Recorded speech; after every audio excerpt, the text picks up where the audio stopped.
അസ്സലാമു നമസ്കാരം സുഹൃത്തുക്കളെ. അപ്പം ഇന്ന് ഞാനിപ്പോൾ ഈ കാണിച്ച പള്ളിയുടെ പള്ളി, ഇത് പള്ളി. അപ്പോൾ പള്ളിനോട് ചേർന്നുള്ള സ്ഥലത്ത് ഇവിടെ പള്ളിയൊക്കെ പരിപാലിക്കുന്ന ഒരാളുണ്ട്. പള്ളി പരിപാലിക്കുന്ന ഒരു ഹാദിമ് ആളുണ്ടാക്കിയൊരു വെണ്ടക്കട തയ്യലാണിട്ടത്. വെണ്ടക്കത്തോട്ടമാണത്. ഇഷ്ടം പോലെ ഉണ്ട്. ആളിതേ പൊട്ടിച്ചുകൊണ്ടിരിക്കുന്നു. ആവുന്നുള്ളൂ, പിന്നെ സീസൺ ആവുന്നല്ലേ ഉള്ളൂ. അപ്പോൾ ആള് ഇതിന് വെള്ളമൊഴിച്ച് പരിപാലിച്ച് വളമിട്ട് ഇതാക്കിയിട്ട് അങ്ങനെ പൊട്ടിച്ചെടുക്കണ ആള്.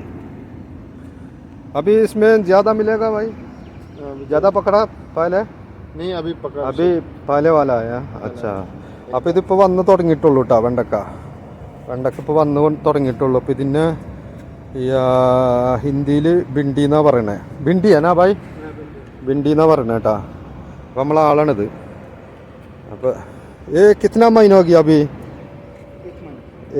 ഒരു മാസമായിട്ടുള്ളൂ കേട്ടോ. അപ്പോൾ ഇത് ഇപ്പത്തിനും സാധനം അറുത്ത് തുടങ്ങി, പൊട്ടിച്ചു തുടങ്ങിയിട്ടുണ്ട്. അപ്പോൾ ഇതാണ്. ആപ്കാ നാം ക്യാ ഭായ് സാബ്? അബ്ദുൽ അസീസ് കേട്ടോ. അബ്ദുൽ അസീസ് എന്ന് പറഞ്ഞ ആളാണ്. അപ്പോൾ ബംഗ്ലാദേശാണ്. ബംഗാളി ആള്. ബംഗ്ലാദേശ് നമ്മളെ അയൽവാസി, നമ്മളെ നാടിൻ്റെ അയൽവാസി. അപ്പോൾ ഓക്കെ. അപ്പോൾ ഇത്രേ ഉള്ളൂ ഇവിടുത്തെ കഥകൾ ഇപ്പം. ഓക്കെ. അപ്പോൾ എല്ലാവർക്കും നന്ദി, നമസ്കാരം. ഇഷ്ടം പോലെ ഉണ്ടാവുന്നുണ്ട് കേട്ടോ.